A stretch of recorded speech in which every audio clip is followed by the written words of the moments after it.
La llamada de Cthulhu. Capítulo 1. El horror en arcilla. Es imposible que tales potencias o seres hayan sobrevivido a una época infinitamente remota, donde la conciencia se manifestaba, quizá bajo cuerpos y formas que ya hace tiempo se retiraron ante la marea de la ascendiente humanidad. Formas de las que solo la poesía y la leyenda han conservado un fugaz recuerdo con el nombre de dioses, monstruos, seres míticos de toda clase y especie. Argenum Blackwood. No hay en el mundo fortuna mayor, creo, que la incapacidad de la mente humana para relacionar entre sí todo lo que hay en ella. Vivimos en una isla de plácida ignorancia, rodeados por los negros mares de lo infinito, y no es nuestro destino emprender largos viajes. Las ciencias, que siguen sus caminos propios, no han causado mucho daño hasta ahora, pero algún día la unión de esos disasociados conocimientos nos abrirá a la realidad y a la endeble posición que en ella ocupamos, perspectivas tan terribles que enloqueceremos ante la revelación o huiremos de esta funesta luz, refugiándonos en la seguridad y la paz de una nueva edad de las tinieblas. Algunos teósofos han sospechado la majestuosa grandeza del ciclo cósmico del que nuestro mundo y nuestra raza no son más que fugaces incidentes. Han señalado extrañas supervivencias en términos que nos helarían la sangre si no estuvieran disfrazados por un blando optimismo. Pero no son ellos los que me han dado la fugaz visión de esos dones prohibidos, que me estremecen cuando pienso en ellos y que me enloquecen cuando sueño con ellos.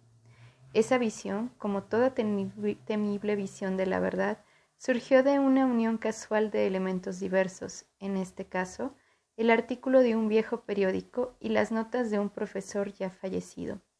Espero que ningún otro logre llevar a cabo esta unión. Yo, por cierto, si vivo, no añadiría voluntariamente un solo eslabón a tal espantosa cadena. Creo, por otra parte, que el profesor había decidido, también, no revelar lo que sabía, y que si no hubiese muerto repentinamente, hubiera destruido sus notas. Tuve por primera vez conocimiento de este asunto en invierno de 1926 al 27, a la muerte de mi tío abuelo George Gamel Angel, profesor honorario de lenguas semíticas de la Universidad de Brown Providence, Rhode Island. El profesor Angel era una autoridad bastante conocida en materia de antiguas inscripciones, y a él le habían incurrido con frecuencia los conservadores de los más importantes museos. Muchos deben, por lo tanto, recordar su desaparición acaecida a la edad de 92 años. Las oscuras razones de su muerte aumentaron aún más el interés local. El profesor había muerto mientras volvía del barco de Newport y, según afirmaban los testigos, luego de recibir el empeñón de un marinero negro, este había surgido de uno de los curiosos y sombríos paisajes situados en la falda abrupta de la colina que une a los muelles a la casa del muerto en la calle Williams. Los médicos, incapaces de descubrir algún desorden orgánico, concluyeron luego de un perplejo cambio de opiniones que la muerte debía atribuirse a una oscura lesión del corazón, determinada por el rápido ascenso de una cuesta excesivamente empinada para un hombre de tantos años. En ese entonces no vi ningún motivo para disentir de ese diagnóstico, pero hoy tengo mis dudas, y algo más que dudas. Como heredero y ejecutor de mi tío abuelo, viudo y sin hijos, era de esperar que yo examinara sus papeles con cierta atención. Trasladé con ese propósito todos sus archivos y cajas a mi casa de Boston. El material ordenado por mí será publicado en su mayor parte por la Sociedad Norteamericana de Arqueología, pero había una caja que me pareció sumamente enigmática y sentí siempre repugnancia a mostrársela a otros. Estaba cerrada y no encontré la llave, hasta que se me ocurrió examinar el llavero que el profesor llevaba siempre consigo. Logré abrirla entonces, pero me encontré con otro obstáculo mayor y aún más impenetrable. ¿Qué significado podían tener ese curioso bajorrelieve de arcilla y esas notas, fragmentos y recortes de viejos periódicos?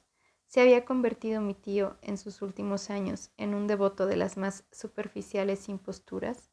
Resolví buscar al excéntrico escultor que había alterado la paz mental del anciano. El bajo relieve era un rectángulo tosco de 2 centímetros de espesor y de unos 30 a 40 centímetros cuadrados de superficie, indudablemente de origen moderno. Los dibujos, sin embargo, no eran nada modernos, ni por su atmósfera ni por su sugestión, pues aunque las rarezas del cubismo y el futurismo sean numerosas y extravagantes, no suelen reproducir esa críptica regularidad de la escritura prehistórica. Y la mayor parte de los dibujos parecía ser, ciertamente, alguna especie de escritura. A pesar de mi familiaridad con los papeles y colecciones de mi tío, no logré identificarla ni sospechar siquiera alguna remota relación. Sobre esos supuestos jeroglíficos había una figura de carácter evidentemente representativo, aunque la ejecución impresionista impedía comprender su naturaleza. Parecía una especie de monstruo, o el símbolo de un monstruo, o una forma que solo una fantasía enfermiza hubiese podido concebir. Si digo que mi imaginación, algo extravagante, se representó a la vez un pulpo, un dragón y a la caricatura de un ser humano, no traicionaré el espíritu del dibujo. Sobre un cuerpo escamoso y grotesco provisto de alas rudimentarias se alzaba una cabeza pulposa y coronada de tentáculos, pero era el contorno general lo que hacía más particularmente horrible. Detrás de la figura se embosaba una arquitectura ciclópea. Las notas que acompañaban a este curioso objeto, además de unos recortes periódicos, habían sido escritas por el profesor mismo y no tenían pretensiones literarias. El documento en apariencia más importante estaba encabezado por las palabras «El culto de Cthulhu», escritas cuidadosamente en caracteres de imprenta para evitar todo el error de lectura de un nombre tan desconocido. El manuscrito se dividía en 2 secciones. La primera tenía el siguiente título: 1925, Sueño y obra onírica de H.A. Wilcox, calle Tomás 7, Providence, R.I. Y la segunda, Informe del inspector John R. Legras, calle Bienville 121, Nueva Orleans, a la Sociedad Norteamericana de Arqueología, 1928. Notas del mismo y del profesor Webb.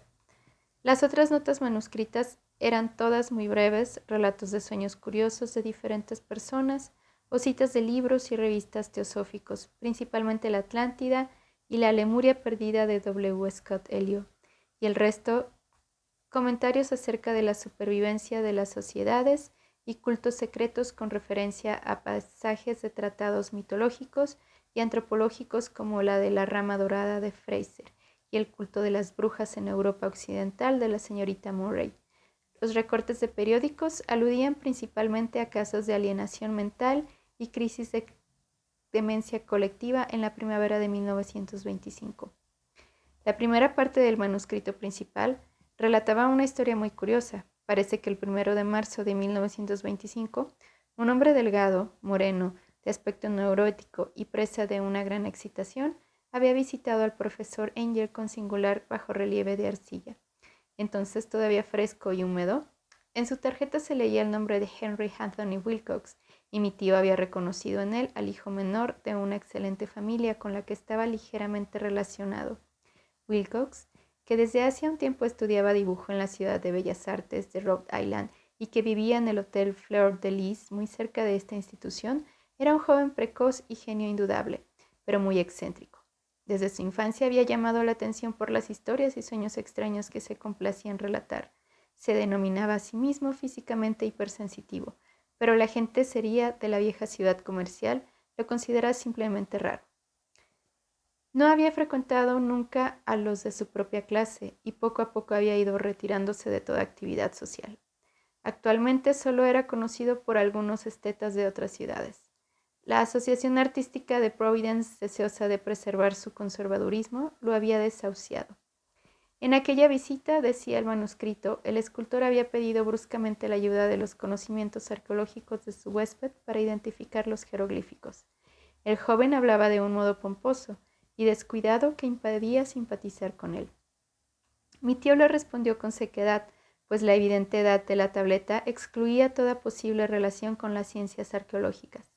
La réplica del joven Wilcox, que impresionó bastante a mi tío como para que la reprodujera palabra por palabra, tuvo un énfasis poético que caracterizaba sin duda su conversación habitual. «Es nueva, es cierto», le dijo, pues la hice anoche mientras soñaba con extrañas ciudades, y los sueños son más viejos que la Cabilo Sátiro, la contemplativa esfinge o Babilonia guarnecida de jardines. Y comenzó a narrar una historia desordenada que de pronto despertó en mi tío un recuerdo. El anciano se mostró febrilmente interesado. La noche anterior había habido un leve temblor de tierra, el más violento de los que habían sacudido Nueva Inglaterra en esos últimos años, que había afectado terriblemente la imaginación de Wilcox. Ya en cama y por primera vez en su vida, había visto en sueños unas ciudades cicoplas de los enormes bloques de piedra y gigantescos y siniestros monolitos de un horror latente que exudaban un limo verdoso. Muros y pilares estaban cubiertos de jeroglíficos y de las profundidades de la tierra. De algún punto indeterminado venía una voz que no era una voz, sino más bien una sensación confusa que solo la fantasía podía traducir en esta unión de letras casi imposibles. Cthulhu. Esta mezcla de letras fue la llave del recuerdo que excitó y perturbó al profesor Angel. Interrogó al escultor con minuciosidad científica y estudió con intensidad casi frenética el bajo relieve que el joven había estado esculpiendo en sueños, vestido solo con su ropa de dormir y temblando de frío. Mi tío culpó a su edad avanzada, dijo Wilcox más tarde, el no reconocer con rapidez los jeroglíficos y el dibujo. Muchas de sus preguntas le parecieron un poco fuera de lugar a su visitante, especialmente aquellas que trataban de relacionar a este último con las sociedades y cultos extraños. Y Wilcox no pudo entender por qué mi tío le prometió repetidamente guardar silencio si admitía ser miembro de una de las tan innumerables sectas paganas o místicas.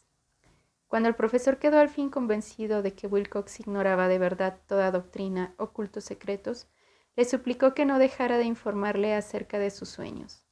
Este pedido dio sus frutos, pues a partir de esa primavera entrevista, el manuscrito menciona las visitas diarias del joven y la descripción de sorprendentes visiones nocturnas, cuyo tema principal era siempre unas construcciones ciclópeas de piedra húmedas y oscuras y una voz o inteligencia subterránea que gritaba una y otra vez en enigmáticos y sensibles impactos, algo indescriptible.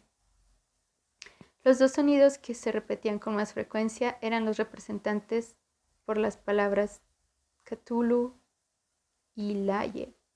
El 23 de marzo continuaba el manuscrito. Wilcox faltó a una cita. Una investigación realizada en el hotel reveló que había sido atacado por una fiebre de origen desconocido y que lo habían llevado a la casa de sus padres en la calle Waterman. Se había puesto a gritar en medio de la noche, despertando a varios artistas que vivían en el mismo hotel, y desde entonces había pasado alternativamente de la inconsciencia al delirio. Mi tío telefoneó a su segunda familia y desde ese momento siguió de cerca el caso, yendo a menudo a la oficina del Dr. Toby en Thayer Street, médico de cabecera del joven. La mente febril de Wilcox alimentaba aparentemente extrañas imágenes. El doctor se estremeció de recordarlos. No solo incluían una repetición de los sueños anteriores, sino también una criatura gigantesca de varios kilómetros de altura que caminaba y se movía pesadamente. Wilcox nunca lo describía en todos sus detalles, pero las pocas e incoherentes palabras que recordaba el doctor Toby convencieron al profesor de que aquel era un monstruo que el joven había intentado representar. Cuando Wilcox se refería a su obra, añadió el doctor, caía enseguida invariablemente en una especie de letargo. Cosa rara, su temperatura no estaba nunca por encima de lo normal. Sin embargo, su estado se parecía más al de una fiebre violenta que al de un desorden de cerebro. El 2 de abril a las 3 de la tarde la enfermedad cesó de pronto. Wilcox se sentó en la cama, asombrado de encontrarse en la casa de sus padres e ignorado totalmente lo que había ocurrido en sus sueños en la realidad desde el 22 de marzo. Como el médico declarara que estaba curado, a los 3 días volvió a su hotel, pero ya no le fue de ninguna utilidad al profesor Angel junto con su enfermedad. Se había desvanecido todos aquellos sueños y luego de oír durante una semana los relatos inútiles e irrelevantes de unas muy comunes visiones, mi tío dejó de anotar los pensamientos nocturnos del artista. Aquí terminaba la primera parte del manuscrito, pero las abundantes notas invitaban de veras a la reflexión. Solo el escepticismo inveterado que informaba en entonces mi filosofía puede explicar mi persistente desconfianza. Las notas describían lo que habían soñado diversas personas en el mismo periodo en el que el joven Wilcox había tenido sus extrañas revelaciones. Mi tío parecía que había organizado rápidamente una vasta encuesta entre casi todos aquellos a quienes podía interrogar sin parecer impertinente, pidiendo que le contaran sus sueños y le comunicaran las fechas de todas sus visiones notables.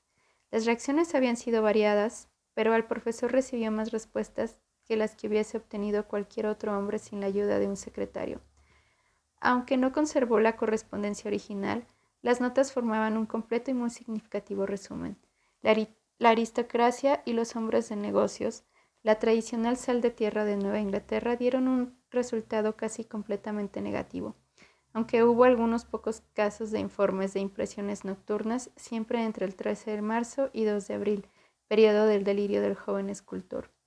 Los hombres de ciencia no fueron tampoco muy afectados, aunque por lo menos 4 vagas descripciones sugerían la visión fugaz de extraños paisajes y uno de ellos hablaba de temor a algo anormal.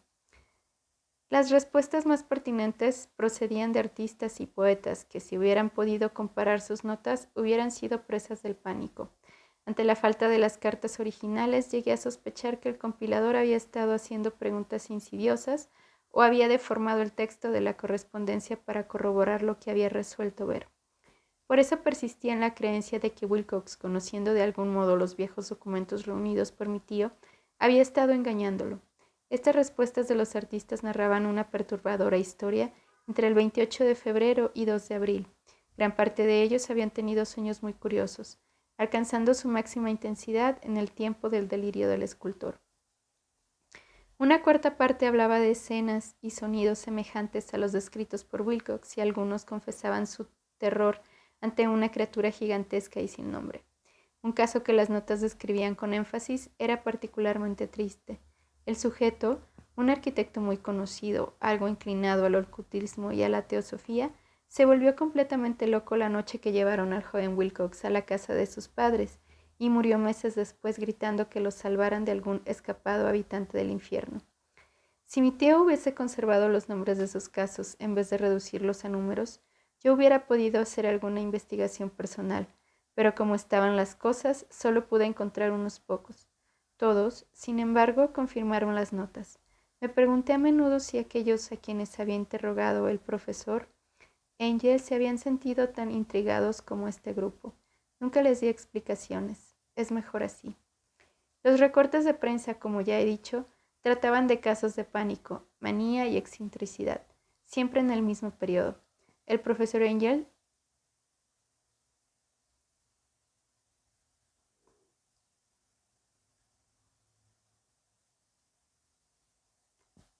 debió de haber empleado una agenda de recortes, pues el número de estos extractos era prodigioso y además procedían de todos los rincones del mundo.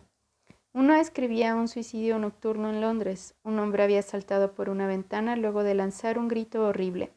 En una confusa carta al editor de un periódico sudamericano, un fanático anunciaba, apoyándose en sus visiones, un futuro siniestro. Un despacho de California relataba que una colonia teosófica había comenzado a usar vestiduras blancas ante la proximidad de un glorioso acontecimiento que no llegaba nunca. Mientras las noticias de la India se referían cautelosamente a una seria agitación de los nativos producida a fines de marzo, las orgías vudúes se habían multiplicado en Haití y en África se habían hablado de unos cantos misteriosos. Los oficiales norteamericanos radicados en Filipinas habían tenido ciertas dificultades con algunas tribus y en la noche del 22 de marzo, los policías de Nueva York habían molestado por levantinos histéricos. Confusos rumores recorriendo también al oeste de Irlanda y un pintor llamado Ardois Bonnot exhibió en 1926 en el Salón de Primavera de París un blasfemo paisaje de sueño. En los asilos de alienados los desórdenes fueron tan numerosos que solo un milagro logró impedir que el cuerpo médico advirtiera curiosas semejanzas y sacara apresuradas conclusiones. Una rara colección de recortes, de veras, apenas concibo hoy con el crudo racionalismo con que los hice a un lado, pero quedé convencido de que el joven Wilcox había tenido noticias de los sucesos anteriores mencionados por el profesor.